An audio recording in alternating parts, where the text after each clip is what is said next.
Hello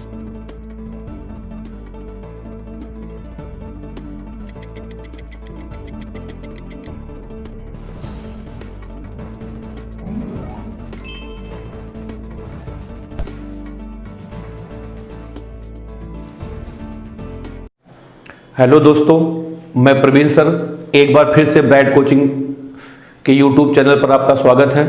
हम लोग class 12th का फिजिक्स का पहले यूनिट स्थिर विद्युत्की का पहला अध्याय आवेश तथा कूलाम का नियम हम लोग पढ़ाई शुरू किए थे, जिसमें से आवेश का टॉपिक जो है हमने आपको 5 लेक्चर में कंप्लीट करके दिया है। 5 वीडियो पढ़ चुकी है, 5 लेक्चर का आवेश पूरी तरीके से आपका खत्म हो चुका है।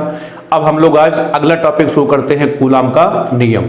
जो आवेश के 5 लेक्चर पढ़ चुके हैं उसमें से आप सारी जानकारी आप उसको देख करके पूरा सब रट डालिए, कार्य सब समझ डालिए। आवेश आपका खत्म हो चुका, 5 लेक्चर में हमने उसको खत्म किया है। अब आइए हम लोग आज अगला टॉपिक शुरू करते हैं कूलाम का नियम। तो चलिए अब अध्याय का अगला टॉपिक शुरू होने जा रहा है कूलाम का नियम। अब आइए पढ़ते हैं कूलाम का नियम, कूलाम्स लॉ।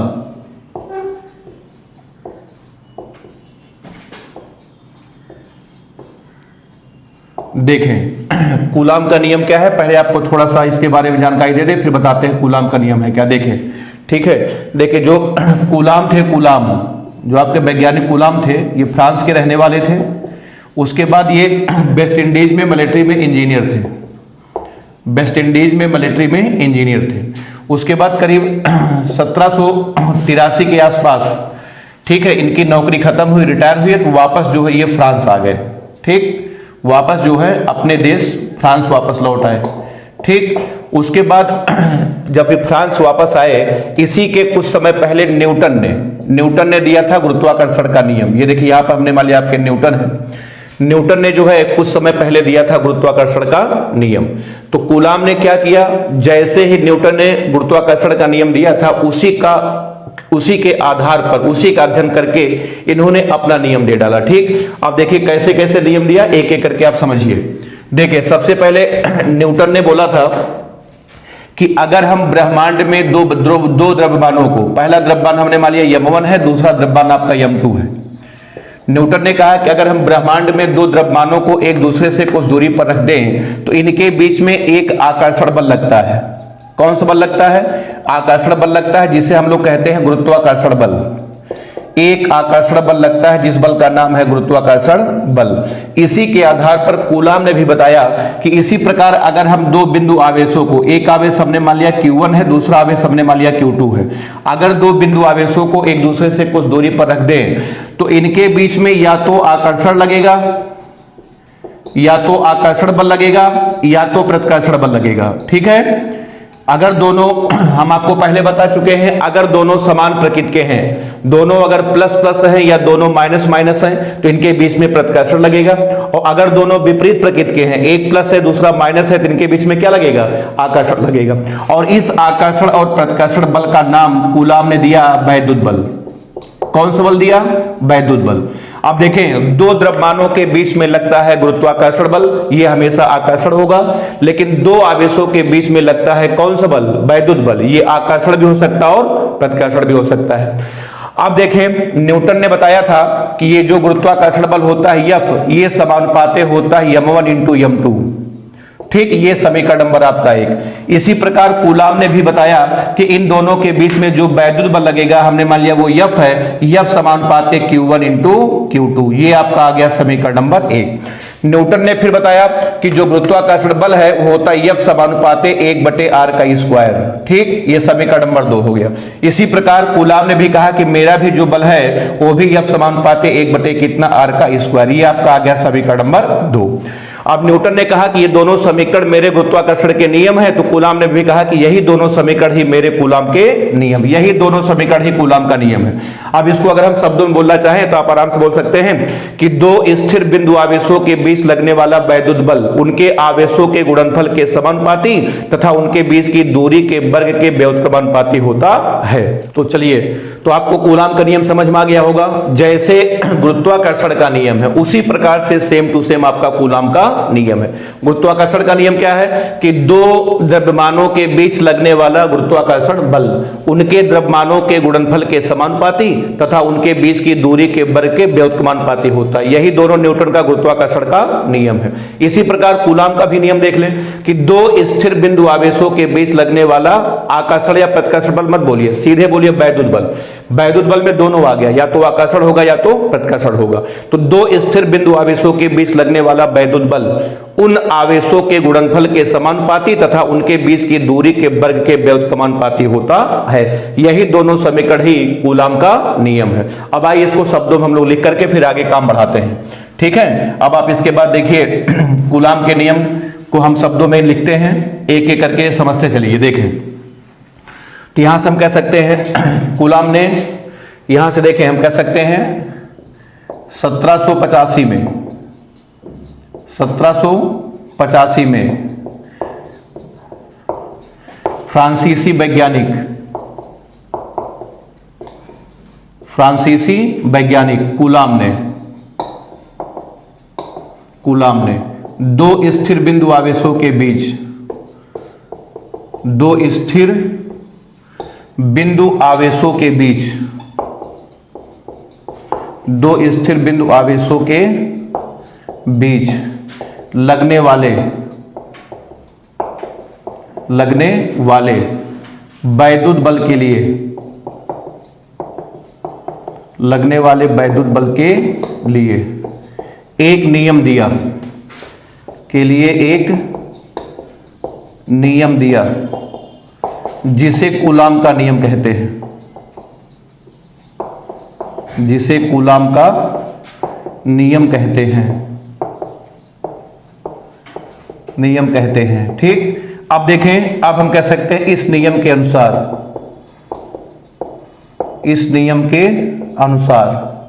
अब कूलाम का नियम यहां से हम लोग देने जा रहे हैं। इस नियम के अनुसार अब देखें कूलाम का नियम मैं यहां पर लिख रहा हूं इन्वर्टेड कामा के अंदर। अब हम कह सकते हैं दो स्थिर बिंदु आवेशों के बीच, दो स्थिर बिंदु आवेशों के बीच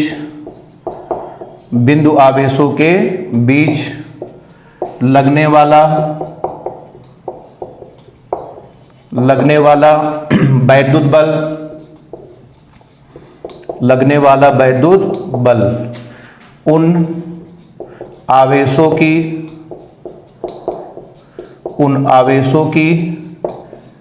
मात्राओं के गुणनफल के, आवेशों की मात्राओं के गुणनफल के समानुपाती तथा उनके बीच की दूरी के,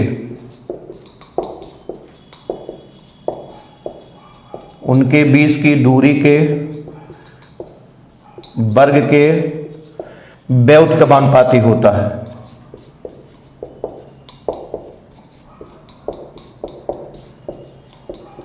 व्युत्क्रमानुपाती होता है। यही है कूलाम का नियम का की भाषा। दो स्थिर बिंदु आवेशों के बीच लगने वाला वैद्युत बल उन आवेशों की मात्राओं के गुणनफल के समानुपाती तथा उनके बीच की दूरी के वर्ग के व्युत्क्रमानुपाती होता है। यही है आपका कूलाम का नियम। चलिए अब इसके आगे देखते हैं, ठीक। अब कूलाम ने जो है मान लिया, कूलाम ने क्या किया कि माना दो बिंदु आवेश है। बिंदु आवेश का मतलब बहुत छोटे आवेश है। पहला बिंदु आवेश आपका है Q1, उसके बाद दूसरा बिंदु आवेश आपका है Q2, ठीक है। पहला बिंदु आवेश आपका Q1 है और दूसरा बिंदु आवेश आपका है Q2, ठीक है। कूलाम ने इन दोनों को एक दूसरे से r दूरी पर रखा। कितनी दूरी पर रखा? r दूरी पर रखा, ठीक है। और दोनों के बीच में या तो हवा या निर्वात है, ध्यान रखिएगा। या तो दोनों के बीच में हवा हो या तो कुछ ना हो, या तो हवा हो या तो क्या हो, निर्वात हो। मतलब कूलाम ने जो सबसे पहले बल का जो सूत्र निकाला दोनों आवेशों को कहां रख करके, या तो उनके बीच में हवा हो या तो कुछ भी ना हो अर्थात निर्वात हो, ठीक। तो चलिए इसी बात को जो हम बोल रहे हैं शब्दों में लिखते हैं। यहां पर देखिए मान लेते हैं कि माना दो बिंदु आवेश, माना दो बिंदु आवेश कौन कौन, Q1 तथा Q2, ठीक। एक दूसरे से कितनी दूरी पर, r दूरी पर। कहां रखे हैं? r दूरी पर, हवा या निर्वात में रखे हैं, r दूरी पर हवा या निर्वात में रखे हैं। ठीक, अब आप बताइए इनके बीच में क्या लग रहा होगा, या तो आकर्षण बल लग रहा होगा या तो प्रतिकर्षण बल लग रहा होगा। अब हम उस आकर्षण या प्रतिकर्षण बल को क्या बोलते हैं, वैद्युत बल। बोलिए वैद्युत बल। तो अब मान लेते हैं कि माना इनके बीच लगने वाला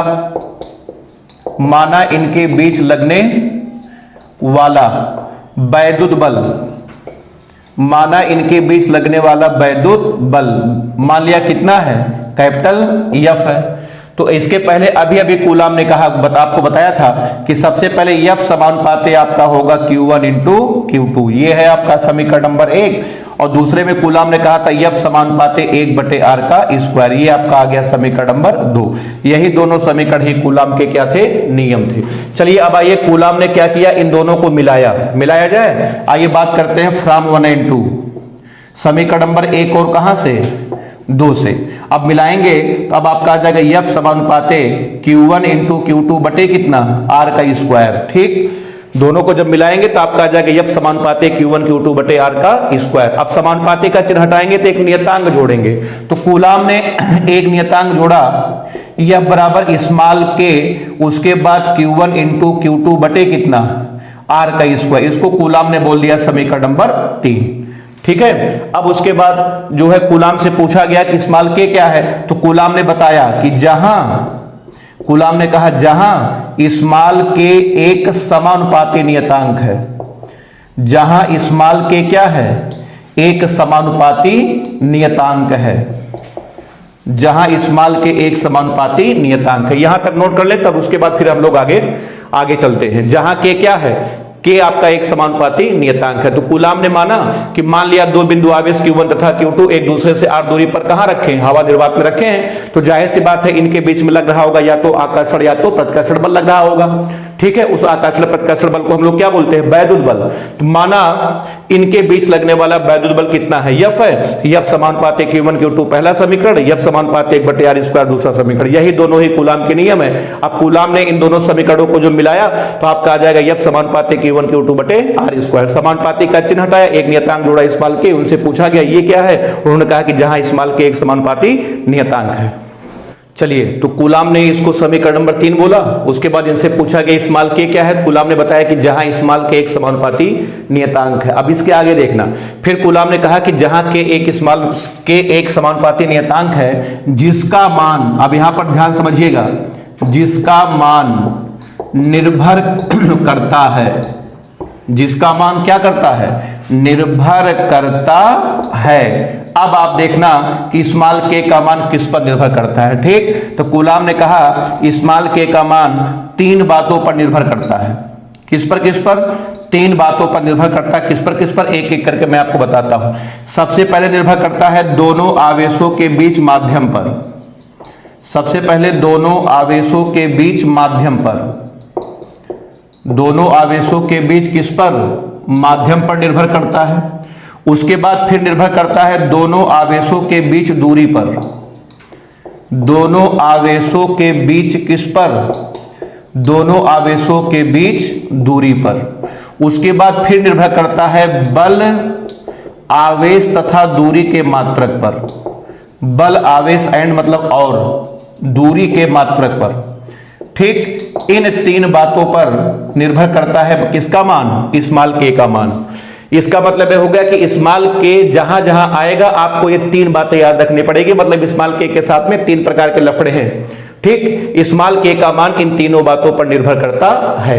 ठीक, तो लोगों ने कहा कि जब स्मॉल के साथ में इतने सारे लफड़े हैं तो इसको रखने का मतलब क्या, इसको आप हटाइए। तब कूलाम ने क्या किया, स्मॉल के को हटाया। तो कूलाम ने स्मॉल के को जब हटाया तो उस स्मॉल के की जगह पर कूलाम ने रखा 1/4 पाई एप्सिलॉन 0 और इस पूरे का मान कूलाम ने बताया 9 × 10⁹ 9। ठीक, और इसका मात्रक कूलाम ने बताया न्यूटन मीटर स्क्वायर बटे कूलाम का स्क्वायर। ये स्मॉल के का मान है।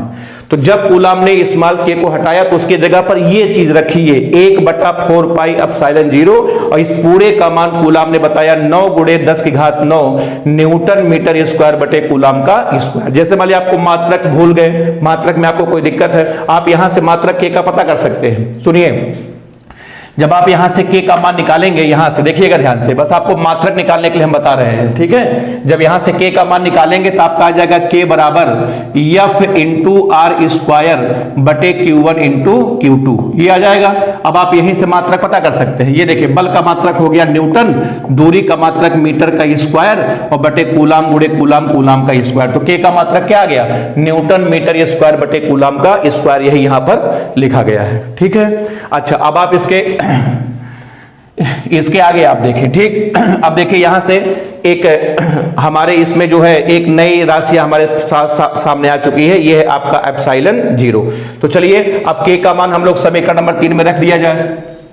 अब कूलाम जो है k का मान कहां रखने जा रहे हैं, समीकरण नंबर 3 में रखने पर, ठीक। तो चलिए देखें, यहां पर मैं लिख रहा हूं कि स्मॉल k का मान, स्मॉल k का मान समीकरण नंबर 3 में रखने पर, स्मॉल k का मान कहां रखने पर, समीकरण नंबर 3 में रखने पर रखेंगे। अब आपका आ जाएगा f बराबर 1/4 pi epsilon 0 Q1 into Q2 अपान कितना, r की स्क्वायर। ये है दो आवेशों के बीच लगने वाले वैद्युत बल का सूत्र। लेकिन ध्यान रखिएगा, ये सूत्र तब लगेगा जब दोनों आवेश हवा या निर्वात में है।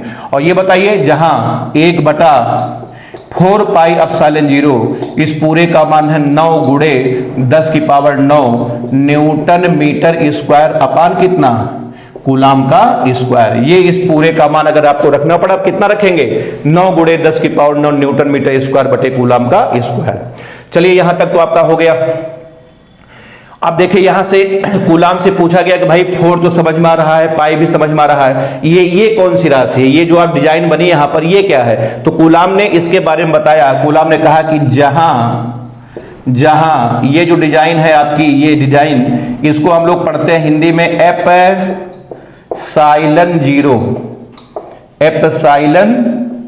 0, या अंग्रेजी में इसको लिखते हैं एप्सिलॉन नॉट, NAUGST नॉट, ठीक। तो कूलाम ने बताया कि जहां एप्सिलॉन 0 या एप्सिलॉन नॉट एक नियतांक है, एक क्या है, एक नियतांक है, जिसे हम लोग निर्वात की विद्युतशीलता, जिसे निर्वात की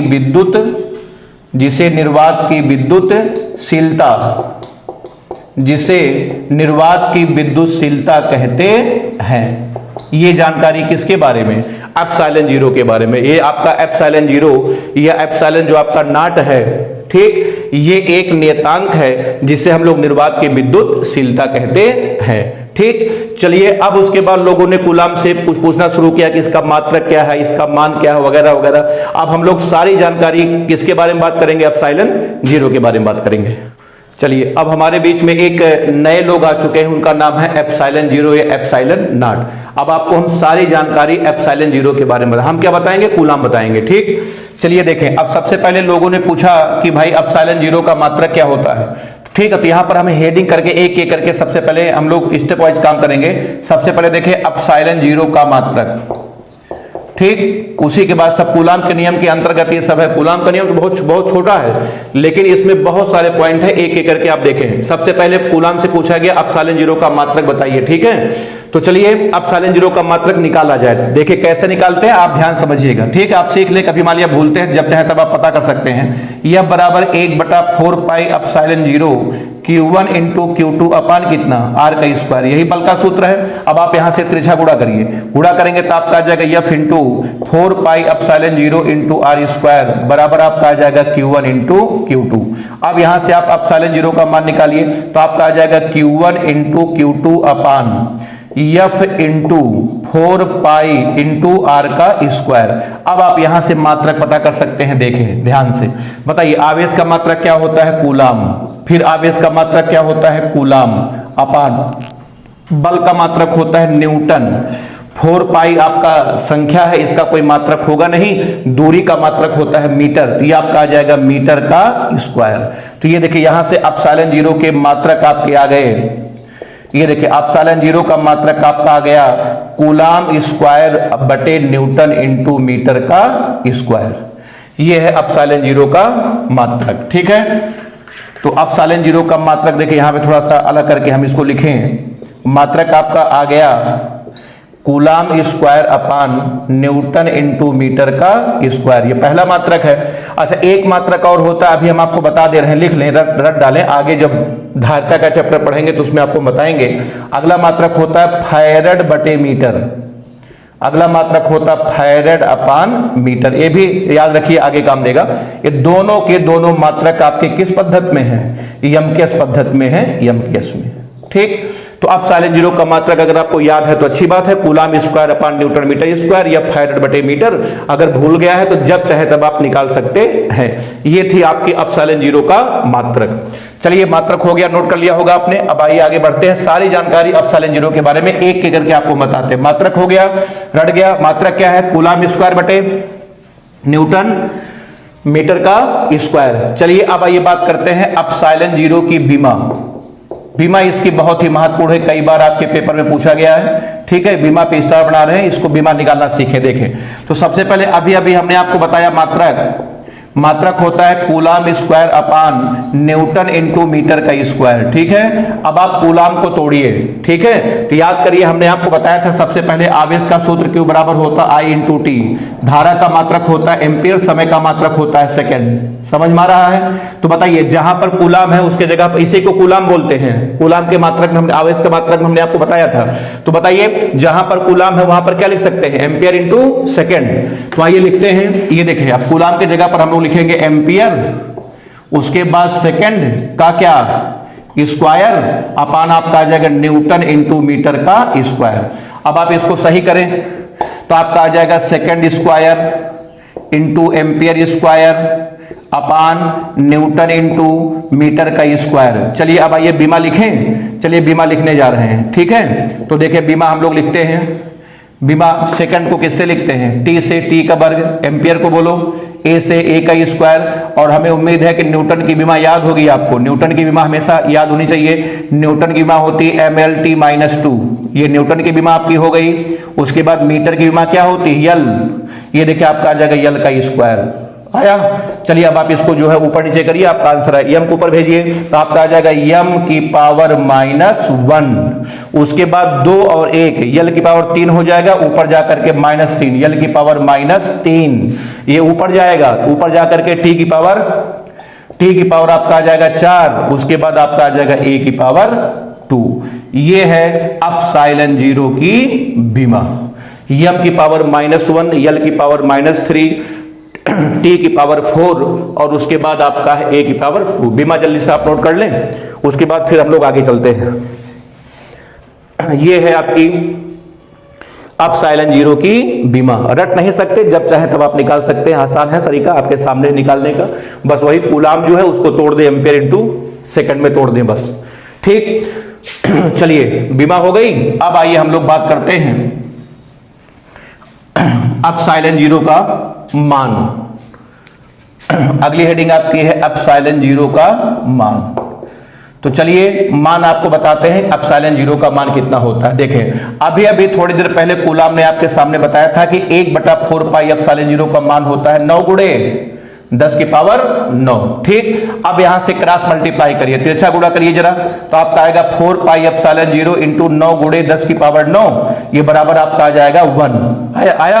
अब यहां से एप्सिलॉन जीरो का मान निकालिए, तो आएगा 1/4 पाई गुणे 9 गुणे 10 की पावर 9। अब आप एक काम करिए, पाई का मान रखिए 3.14 रखेंगे, गुणा भाग करेंगे, तो मैं आपको बताता हूं इसका आंसर आपका आएगा, आप करके चेक कर सकते हैं, 8.855 गुणे 10 की पावर -12। ये होता है एप्सिलॉन जीरो का मान। मात्रक आपको उम्मीद रट चुका होगा, coulomb square upon newton into metre का स्क्वायर। ठीक है, या इसको हम लिख सकते हैं, ये देखें, ये संख्या 5 है। ठीक है, ये विषम संख्या है, जिसको हट करके जो है यहां पर एक बढ़ जाएगा, या हम कह सकते हैं 8.86 गुणे 10 की power -12 coulomb square upon newton into metre का स्क्वायर। ये है आपका एप्सिलॉन जीरो का मान। ठीक। इसको निकटतम में लिखेंगे तो 5 को हटा करके इसको आप 6 कर सकते हैं। एग्जैक्ट ये होता है 8.855 गुणे 10 की पावर माइनस 12। इसको आप हमेशा याद रखेंगे, आपको जो है कहीं दिया नहीं जाएगा, ठीक है। इसको रट डालिए तो आप साइलेंट जीरो का आपका मात्रक हो गया, अब साइलेंट जीरो की बीमा हो गई, उसके बाद अब साइलेंट जीरो का मान हो गया, ठीक। चलिए अब इसके आगे हम लोग देखते हैं, ठीक है। अभी अब साइलेंट जीरो के बारे में एक जानकारी और है, आपको बताते हैं, फिर उसके बाद हम लोग आगे बढ़ेंगे। देखें तो मात्रक हुआ, बीमा हुई, मान हुआ, उसके बाद देखें अब मैं यहां पे लिख रहा हूं, आपको बताता हूं एप्सिलॉन के प्रकार, एप्सिलॉन के प्रकार। अब आप देखें कि दुनिया में कितने प्रकार के एप्सिलॉन पाए जाते हैं, एक एक करके आपका हम सबसे परिचय करवा देते हैं, जानते रहिए, आगे आपको हमेशा आपको काम देगा। तो 3 प्रकार के एप्सिलॉन होते हैं, एक होता है एप्सिलॉन, एक होता है एप्सिलॉन जीरो और एक होता है एप्सिलॉन आर। ये 3 प्रकार के एप्सिलॉन है, ठीक है। अच्छा, ये जो आपका एप्सिलॉन है इसका नाम होता है कुल, नाम है कुल या निरपेक्ष विद्युतशीलता, कुल या निरपेक्ष विद्युतशीलता पहले का नाम है। ये लोग 3 भाई हैं, बड़े भाई एप्सिलॉन, उसके बाद मझले भाई एप्सिलॉन जीरो, छोटे एप्सिलॉन आर। इनका नाम है कुल या निरपेक्ष विद्युतशीलता। इनसे तो आप परिचय है, तो आपके अपने हैं, इनसे मुलाकात कर चुके हैं। इनका नाम है निर्वात की विद्युतशीलता। क्या नाम है इनका? नाम है निर्वात की विद्युतशीलता। इसका मान हम आपको बता चुके हैं 8.855 गुणे 10 की पावर माइनस 12। और ये जो सबसे छोटे हैं इनका नाम होता है सापेक्ष विद्युतशीलता, सापेक्ष विद्युतशीलता। तो 3 प्रकार के एप्सिलॉन होते हैं, ध्यान रखिएगा। पहला आपका एप्सिलॉन है, दूसरा एप्सिलॉन जीरो है, तीसरा एप्सिलॉन आर। हमारे काम का केवल यही है एप्सिलॉन जीरो, इसका नाम है निर्वात की विद्युतशीलता। आप देखिए तीनों भाइयों में संबंध होता है, ये देखिए बड़ा भाई बराबर होता है मझला भाई गुणे छोटा भाई, मतलब जो बड़ा भाई होते हैं वो दोनों भाइयों के गुणनफल के क्या होते हैं? बराबर। ये है तीनों में संबंध, एप्सिलॉन बराबर epsilon zero into epsilon R. देखिए इसका जो मान है इसका मान फिक्स है, इसका मान फिक्स रहता है 8.855 गुणे 10 की पावर माइनस 12। लेकिन इन दोनों के मान जो है समय समय के अनुसार बदलते रहते हैं, ठीक है। इसका मान फिक्स नहीं रहता, इसका भी मान फिक्स नहीं रहता, केवल किसका मान फिक्स है? एप्सिलॉन जीरो का मान होता 8.855 गुणे 10 की पावर माइनस 12, ठीक है। ये है तीनों एप्सिलॉन में संबंध, ठीक है। तो एप्सिलॉन जीरो के बारे में सारी जानकारी हो गई। पहले मात्रक, उसके बाद बीमा, उसके बाद मान, उसके बाद कितने प्रकार के होते हैं? 3 प्रकार के आपके एप्सिलॉन होते हैं। चलिए एप्सिलॉन जीरो के बारे में सारी जानकारी आपके पास आ चुकी है, ठीक। चलिए फिर वापस लौटते हैं हम लोग कूलाम के नियम पर, जहां से हम लोग हटे थे वापस फिर कूलाम के नियम पर हम लोग चलते हैं, ठीक है। तो देखें कूलाम ने बताया कि देखो, कूलाम ने कहा कि जब दोनों आवेश, कूलाम ने कहा कि जब दोनों बिंदु आवेश, ठीक, हवा या निर्वात में है।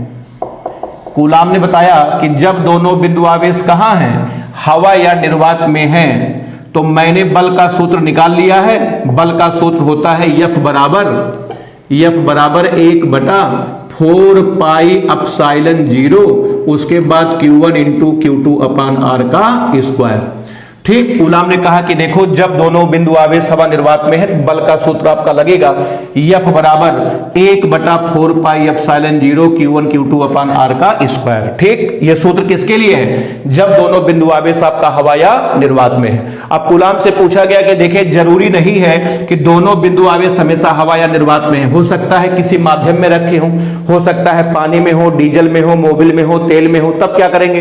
तो कूलाम ने कहा कि उसका भी सूत्र हम आपको बताएंगे, उसका सूत्र अलग है।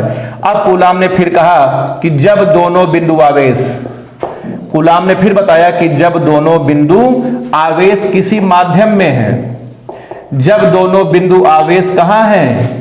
किसी माध्यम में है, तब कूलाम ने कहा इसके लिए अगला सूत्र लगेगा। इसका अगला सूत्र कूलाम ने बताया, अब सूत्र लग जाएगा F बराबर 1/4 पाई एप्सिलॉन जीरो। ये देखिए यहां से एक नए लोग हमारे बीच में आ रहे हैं, कैपिटल के, उसके बाद Q1 इंटू Q2 अपान R का स्क्वायर। तो ये सूत्र कब लगेगा? जब दोनों बिंदु आवेश कहां हैं? किसी माध्यम में। कूलाम के नियम में दो सूत्र है। पहला सूत्र जब दोनों बिंदु आवेश हवा निर्वात में है उसका सूत्र अलग है, और उसके अलावा अगर बिंदु आवेश किसी माध्यम में उसका सूत्र अलग है। अब फिर एक बार फिर देखिए, फिर हमारे बीच में एक नए लोग आ चुके हैं, कैपिटल के। अब कूलाम से पूछा गया कैपिटल के कौन है, इनको कहां से पकड़ कर लाए? तो कूलाम ने बताया कि जहां कैपिटल के एक नियतांक है, या जहां कैपिटल के उस माध्यम का, कैपिटल के उस माध्यम का परावैद्युतांक है। उस माध्यम का क्या है? परावैद्युतांक है, परावैद्युतांक। अब लोगों ने पूछा कि भाई परावैद्युतांक क्या होता है? अब कूलाम ने फिर आगे बताया, अब हमारा अगला कार्यक्रम होगा, बताओ किसको लेकर के? परावैद्युतांक को लेकर के। अब इसके बारे में आपको हम सारी जानकारी बताते हैं। अभी इसके पहले हमारे बीच में कौन आए थे? एप्सिलॉन जीरो, उनके बारे में सारी सूचनाएं हमने आपको दिया। फिर हमारे बीच में एक नए लोग आ चुके हैं, उनका नाम है परावैद्युतांक। तो आइए परावैद्युतांक के बारे में हम लोग ठीक है जानकारी हासिल करते हैं। तो कूलाम के नियम में दो सूत्र, पहला सूत्र जब दोनों आवेश हवा निर्वात में है, और दूसरा सूत्र जब दोनों आवेश कहां है? किसी माध्यम में है। ठीक, फिर देखें हमारे बीच में एक नए लोग आ चुके हैं, इनका नाम है परावैद्युतांक। अब आइए परावैद्युतांक के बारे में आपको हम बताते हैं, अलग से हेडिंग लिखते हैं, परावैद्युतांक। परावैद्युतांक इसकी अंग्रेजी होती है dielectric constant, dielectric constant. अब आप देखिए परावैद्युतांक क्या है। ठीक है, देखिए एक एग्जांपल से आपको हम समझाने का प्रयास करते हैं, समझिएगा ध्यान से। जैसे सपोज कर लिया कि दो बिंदु आवेश है, पहला बिंदु आवेश आपका Q1 है, दूसरा बिंदु आवेश आपका Q2 है। ठीक, इनके बीच में हमने मान लिया हवा या निर्वात है, मान लिया निर्वात में रखे हैं, निर्वात में। ठीक, मान लिया इनके बीच में लगने वाला बल कितना है? F है। हमने सपोज कर लिया इनके बीच में लगने वाला बल कितना है? F है। अब देखिए हमने क्या किया, इनके बीच में पानी भर दिया, पानी, जल भर दिया, जल। तो जाहिर सी बात है जब इनके बीच में हम पानी भर देंगे, पानी भर देंगे, ठीक है, तो जल भरने से अब इन दोनों आवेशों के बीच में जो लगने वाला बल था वो जाहिर सी बात है तब पहले की तुलना में कम हो जाएगा। कि जब दोनों बिंदु आवेशों के बीच में हमने पानी भर दिया, अब दोनों आवेशों के बीच में लगने वाला बल पहले की तुलना में कम हो गया। इसका मतलब पानी में एक गुण है, इसका मतलब पानी में एक गुण है जिसने दो आवेशों के बीच लगने वाले बल के मान को कम कर दिया। तो पानी के इसी गुण का नाम है क्या? परावैद्युतांक। इसका मतलब परावैद्युतांक क्या है? किसी माध्यम का गुण है जो दो आवेशों के बीच लगने वाले बल के मान को हमेशा कम कर देता है, यह है परावैद्युतांक। तो परावैद्युतांक की पहली परिभाषा आप बना सकते हैं कि किसी माध्यम का वह गुण जिसके कारण वह दो बिंदु आवेशों के बीच लगने वाले बल के मान को सदैव कम कर देता है, उसी को हम लोग क्या कहते हैं? परावैद्युतांक कहते हैं। ठीक है, मतलब इसका एक ही काम है, ये आएगा और आकर के लगने वाले बल के मान को हमेशा कम कर देगा, इसका यही काम है। तो यहां से एक छोटी सी परिभाषा आपको हम बताते हैं। सबसे पहली परिभाषा देखिए परावैद्युतांक हम कह सकते हैं पहली परिभाषा देखिए, किसी माध्यम का वह गुण, किसी माध्यम का वह गुण जिसके कारण वह,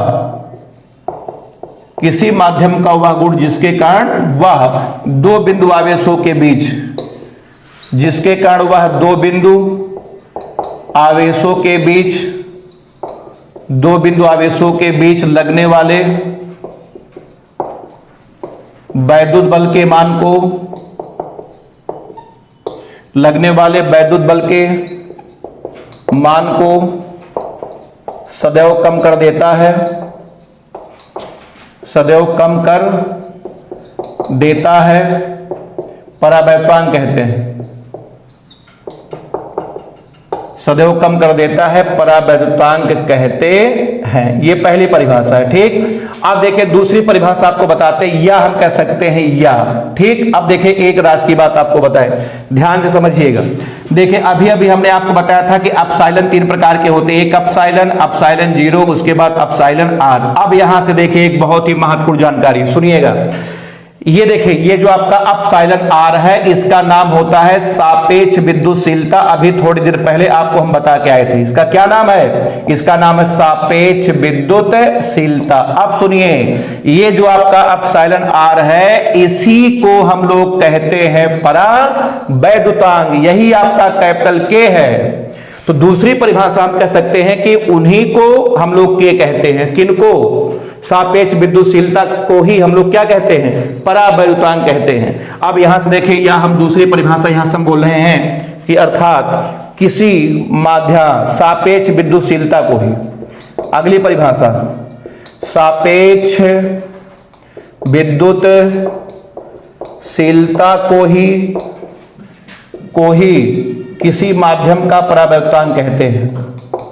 सापेक्ष विद्युतशीलता को ही किसी माध्यम का परावैद्युतांक कहते हैं, परावैद्युतांक कहते हैं। ये दूसरी परिभाषा हो गई। ठीक, एक परिभाषा आपको हम और बताते हैं, या ठीक देखिएगा ध्यान से।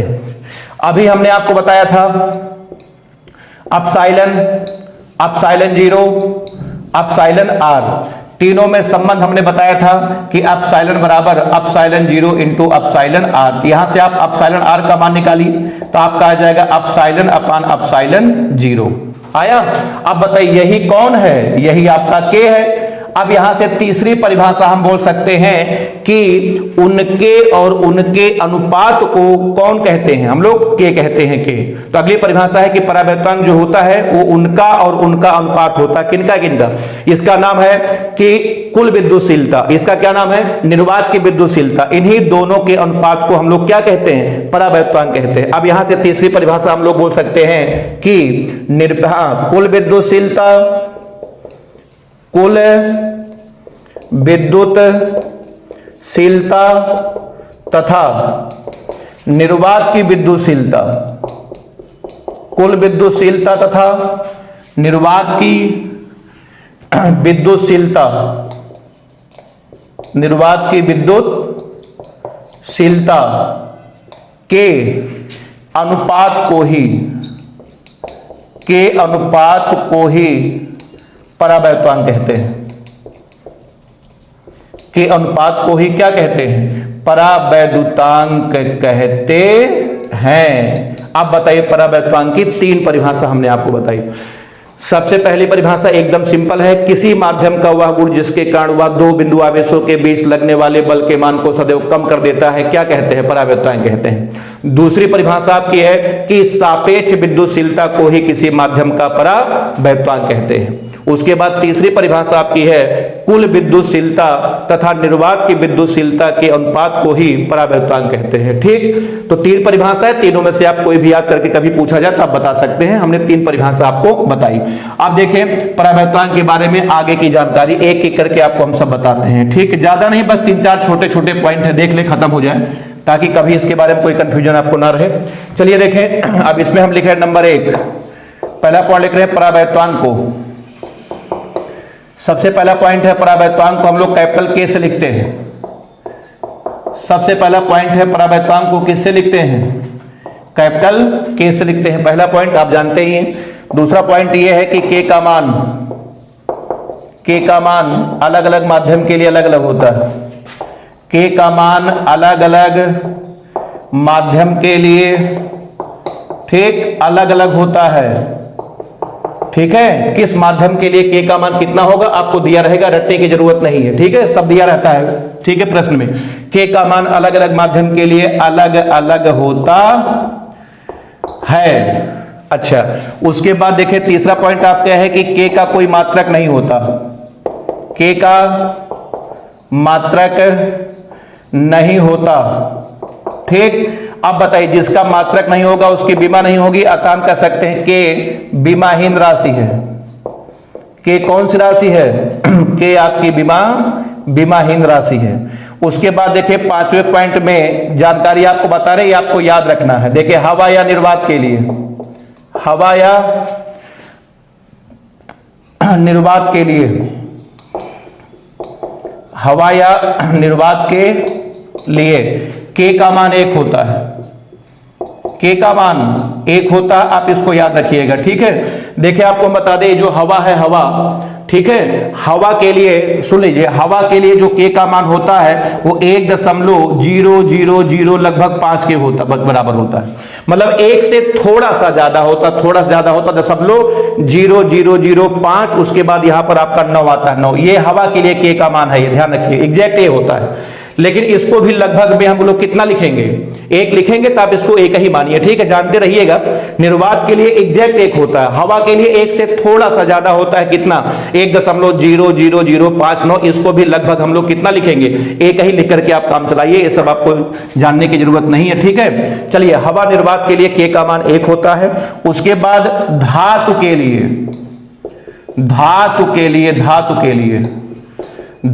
लिए के का मान अनंत होता है, अनंत।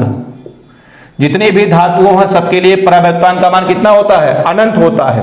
और उसके बाद शेष सभी माध्यमों के लिए, दुनिया में जितने भी माध्यम है, शेष सभी माध्यमों के लिए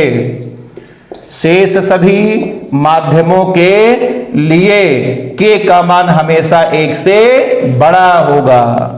इसका मतलब ये हुआ कि के का मान कभी भी 1 से छोटा नहीं हो सकता, या तो 1 के बराबर होगा या तो हमेशा 1 से ज्यादा होगा, अर्थात परावर्तन का मान कभी भी 1 से छोटा नहीं हो सकता। इस सेंटेंस को हम लिख रहे हैं, अतः के का मान, अतः किसका मान, के का मान कभी भी, के का मान कभी भी 1 से छोटा, के का मान कभी भी 1 से छोटा नहीं हो सकता, नहीं हो सकता, ठीक। तो बताइए परावर्तन के बारे में कितने पॉइंट हो गए, 5 पॉइंट हो गए। आप इसको 5 पॉइंट को नोट कर ले, उसके बाद हम आपको एक पॉइंट और बताते हैं, बस छोटा सा है, आप सभी लोग नोट कर लें।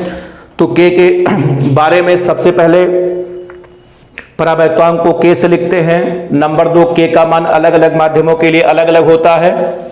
किस माध्यम के लिए के का मान कितना होता है आपको सवाल में दिया जाएगा, बिल्कुल रटने की जरूरत नहीं है। नंबर 3, के का कोई मात्रक नहीं होता, के विमाहीन राशि है। उसके बाद ये 3 मान आप याद रखिए, हवा निर्वात के लिए के का मान 1, धातु के लिए के का मान अनंत, और दुनिया में जितने भी माध्यम बच रहे हैं सभी के लिए के का मान हमेशा 1 से बड़ा होता है। इसका मतलब नीचे हमने लिख दिया है कि के का मान कभी भी 1 से छोटा नहीं हो सकता। तो चलिए, के बारे में कितने पॉइंट हो गए, 5 पॉइंट हो गए, बस एक पॉइंट आपका और बचा है, बस, ठीक है। अगला पॉइंट देखें के बारे में। देखें, अभी अभी हमने आपको बताया कि जो अपसाइलन आर है, ठीक है, छठा पॉइंट देखें, छठा, अभी अभी हमने आपको बताया कि जो अपसाइलन आर है उसी को क्या कहते हैं, उसी को हम लोग के कहते हैं, ठीक। तो देखें, अपसाइलन बराबर होता अपसाइलन 0 इंटू अपसाइलन आर। तो यहां से अपसाइलन आर का सूत्र क्या आ जाएगा, अपसाइलन बटे अपसाइलन 0। अब बताओ इसके स्थान पर हम लोग क्या लिख सकते हैं, के। ये देखिए, इसको समीकरण नंबर 1 बोल दिया, इसको समीकरण नंबर 2 बोल दिया। अब यहां से कह सकते हैं फ्रॉम 1 एंड 2, समीकरण नंबर 1 और कहां से, 2 से। अब इसके जगह पर क्या रखिए के, तो के बराबर आपका आ जाएगा अपसाइलन बटे अपसाइलन 0। अब यहां से आप क्रॉस मल्टीप्लाई करिए तो आपका आ जाएगा अपसाइलन बराबर अपसाइलन 0 इंटू कैपिटल के। ये है परावर्तन का सूत्र। तो क्या सूत्र होता है अपसाइलन बराबर अपसाइलन 0 इंटू कैपिटल के, ठीक है। चलिए, तो अब ये था परावर्तन के बारे में सारी सूचनाएं हमने आपको दे दी, 6 पॉइंट हमने बताया, 3 परिभाषा बताया, सूत्र बताया, इसका मान बताया, ठीक है। तो चलिए आज यहीं पे, ठीक है, मामला खत्म करते हैं, ठीक है। इसके बाद अभी कूलाम का नियम खत्म नहीं हुआ, अभी कूलाम का नियम में 2 लेक्चर आपके पास हो जाएंगे, तब जाकर के कूलाम का नियम पूरी तरीके से कंप्लीट होगा, ठीक है। तो अब तक जो भी टॉपिक पढ़ाया गया है, आवेश के बारे में सारी सूचनाएं सब रट डालिए, कूलाम के नियम में जितनी बातें हमने बताई सब एक तरीके से समझ के सब रट डालिए, ठीक है। इसके बाद हम लोग जो है लेक्चर नंबर आपका जो है अगला लेक्चर जो 7 होगा, उसमें 7 और 8 2 लेक्चर में फिर उस कूलाम का नियम खत्म हो जाएगा, ठीक है। प्यारे छात्रों, आपको जानकर के बहुत खुशी होगी कि बहुत जल्द मैं यूट्यूब पर लाइव क्लास लेने वाला हूं। इसके बारे में कोई भी जानकारी आपको लेनी हो तो आप जो है इस व्हाट्सएप पर, ये व्हाट्सएप नंबर आपके स्क्रीन के नीचे भी चल रहा है, ठीक है। इस व्हाट्सएप नंबर पर अपना नाम, क्लास और सिटी, ठीक है, लिख करके आप मैसेज करें, ताकि आपको जब लाइव क्लास हमारी चलेगी तो आपको इसके पहले समय सूचित किया जा सके, ठीक है। बहुत जल्द हम लोग यूट्यूब चैनल पर लाइव क्लास में मिलेंगे, ठीक है। ओके।